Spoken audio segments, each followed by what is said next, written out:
Howdy again everyone, and I think it's about 4 years since I last tested one of these things. Zhiyun have just released their latest 3-axis electronic gimbal to the market, the Weebill Cinepeer 3E. Why was I even interested in testing this thing out?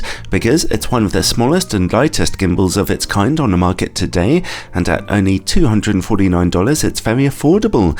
In fact, up until December 31st this year, it's on offer for only $211, which is potentially a fantastic deal. Well, if the gimbal's any good, that is. I'd like to thank Zhiyun for sending me one of these for testing, although as usual, this is a totally independent review. If you are seriously into video making then, even if your camera features image stabilization, a gimbal is still pretty vital. It's a bit of a pain to carry them around with you as they're such an awkward shape and they normally take a good 3 or 4 minutes or so to get correctly balanced, but once you've got it all set up, the movement results obviously make a huge difference to your footage. I'll be looking at the quality of this thing's stabilization in a moment, but I'd better tell you some of its features first. Despite only weighing about 1 kilogram itself, its maximum payload is up to 3 kilograms, which is very impressive for a smaller gimbal, although obviously it'll work better with a lighter setup. I'm not sure I'd want to put anything too heavy on this thing.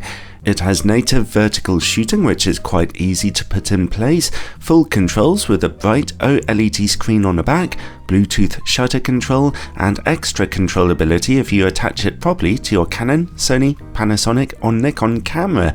All very useful features which work nicely and make your shooting experience much easier. A special wrist strap is also available, which Zhiyun call Sling Grip Mode 2.5, which they claim alleviates 40% of wrist fatigue from shooting at lower angles. I'm not sure I could put such a fine percentage on how much it helped me, but it certainly does make shooting more comfortable when you're holding the gimbal forward. The gimbal also comes with a mini tripod for standing it upright. Again, that's par for the course nowadays, but still not to be taken for granted on such a low budget model. The case the gimbal comes in is very lightweight, but obviously it lacks a carry handle for transport, making it awkward to carry around with you. You need to put this thing in a backpack. It takes about as long as any other gimbal I've tested so far to set up and to balance. The key is to be methodical in your approach, testing each of the 3 axes and the roll one at a time until the camera finally stays in place as far as possible without swinging around by itself. Here's what that looks like, a properly balanced gimbal, something I rarely achieve. Remember, doing things like zooming your lens in and out or unfolding your screen can slightly imbalance the gimbal. Thankfully, you don't have to get the balance perfect, but it helps a lot with the motor's efficiency if you take the extra time to nail it as best you can. The locking controls are a little bit slim though, a little hard on the fingers. On the front of the gimbal, the trigger control and the adjustment wheel are both customizable. Press that front trigger to switch to or return from any special working modes that you're in, like vortex mode. Double tap it to get the gimbal back into position to shoot straight ahead if you've been making position adjustments. Press it 3 times to get in and out of selfie mode. The front control dial is a little awkwardly placed. It's easy to accidentally turn that thing, but it can be set to adjust roll, tilt or pan, and when the gimbal is connected to your camera, it can also adjust aperture, shutter, ISO, autofocus or zooming. Alright, well, let's move on and look at some footage. Here's some footage in pan following mode where you can pan left and right, but the vertical axis is locked. Here is locking mode where the gimbal is totally locked forward in place. You can make adjustments using the joystick, this can be handy. And here's following mode where the gimbal will tilt up and down as well, according to your own movements. You can make rotation adjustments using the front adjustment wheel.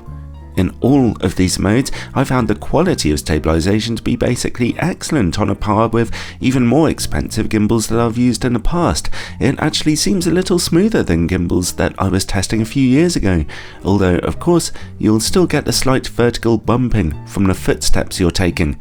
And here's the awesome vortex mode. Hold your camera forward in this mode to spin around its front axis, which looks fantastic and on rare occasions may come in useful. There's also a time-lapse mode which can be useful for preset video work if you're after the same smooth movement again and again.